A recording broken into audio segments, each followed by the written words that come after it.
करवा चौथ व्रत कथा शुरू करें। एक साहूकार था जिसके 7 बेटे और 1 बेटी थी। सातों भाई व बहन एक साथ बैठकर भोजन करते थे। एक दिन कार्तिक की चौथ का व्रत आया।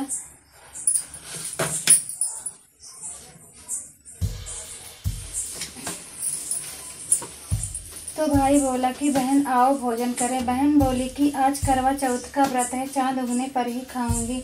तब भाइयों ने सोचा कि चांद उगने तक बहन भूखी रहेगी। तो एक भाई ने दिया जलाया, दूसरे भाई ने छलनी लेकर उसे ढका और नकली चांद दिखाकर बहन से कहने लगे कि चल चांद उग आया है, अर्घ दे ले।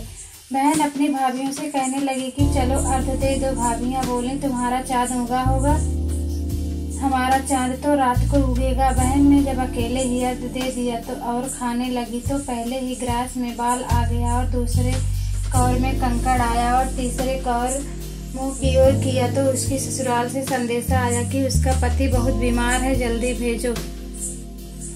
माँ ने तब लड़की को विदा किया और कहा कि रास्ते में जो भी मिले उसके पांव लगना और जो कोई सुहाग का आशीष दे तो उसके पल्ले में गांठ लगाकर उसे कुछ रुपए दे देना। बहन जब भाइयों से विदा हुई तो रास्ते में जो भी मिला उसने यही आशीष दी कि तुम 7 भाइयों की बहन, तुम्हारे भाई सुखी रहें और तुम उनका सुख देखो।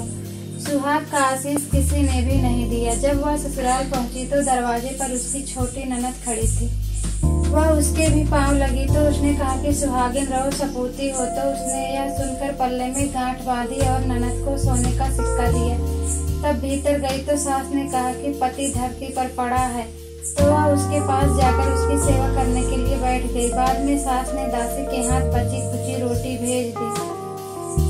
इस प्रकार से समय बीतते बीतते मार्गशीर्ष की चौथ आई तो चौथ माता बोली करवा ले ले, करवा ले ले, भाइयों की प्यारी करवा ले ले। लेकिन जब उसे चौथ माता नहीं दिखलाई दी तो वह बोली हे माता, आपने मुझे उजाड़ा तो आप ही मेरा उद्धार करोगी, आपको मेरा सुहाग देना पड़ेगा।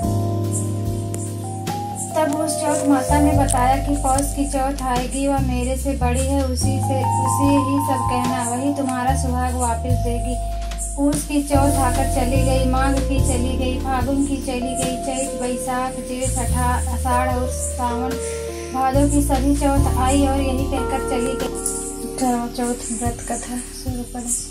एक साहूकार था जिसके 7 बेटे और 1 बेटी थी। सातों भाई व बहन एक साथ बैठकर भोजन करते थे। एक दिन कार्तिक की चौथ का व्रत आया।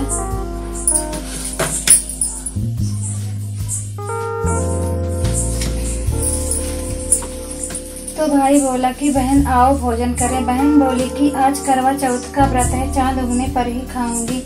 तब भाइयों ने सोचा कि चांद उगने तक बहन भूखी रहेगी। तो एक भाई ने दिया जलाया, दूसरे भाई ने छलनी लेकर उसे ढका और नकली चांद दिखाकर बहन से कहने लगे कि चल चांद उग आया है, अर्घ दे ले।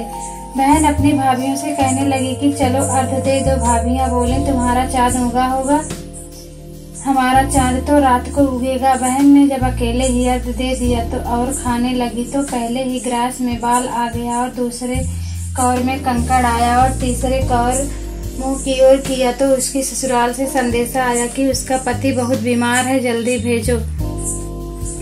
माँ ने तब लड़की को विदा किया और कहा कि रास्ते में जो भी मिले उसके पांव लगना और जो कोई सुहाग का आशीष दे तो उसके पल्ले में गांठ लगाकर उसे कुछ रुपए दे देना। बहन जब भाइयों से विदा हुई तो रास्ते में जो भी मिला उसने यही आशीष दी कि तुम 7 भाइयों की बहन, तुम्हारे भाई सुखी रहें और तुम उनका सुख देखो। सुहाग का आशीष किसी ने भी नहीं दिया। जब वह ससुराल पहुंची तो दरवाजे पर उसकी छोटी ननद खड़ी थी। वह उसके भी पांव लगी तो उसने कहा कि सुहागिन रहो, सपूती हो। तो उसने यह सुनकर पल्ले में गांठ बांधी और ननद को सोने का सिक्का दिया। तब भीतर गई तो सास ने कहा कि पति धरती पर पड़ा है। तो वह उसके पास जाकर उसकी सेवा करने के लिए बैठ गई। बाद में सास ने दासी के हाथ बची खुची रोटी भेज दी। इस प्रकार से समय बीतते बीतते मार्गशीर्ष की चौथ आई तो चौथ माता बोली करवा ले ले, करवा ले ले, भाइयों की प्यारी करवा ले ले। लेकिन जब उसे चौथ माता नहीं दिखलाई दी तो वह बोली हे माता, आपने मुझे उजाड़ा तो आप ही मेरा उद्धार करोगी, आपको मेरा सुहाग देना पड़ेगा। तब उस चौथ माता ने बताया कि पौष की चौथ आएगी, वह मेरे से बड़ी है, उसी ही सब कहना, वही तुम्हारा सुहाग वापस देगी। पूस की चौथ आकर चली गई, माघ की चली गई, फागुन की चली गई, चैत बैसाख जेठ आषाढ़ और सावन भादों की सभी चौथ आई और यही कहकर चली गई।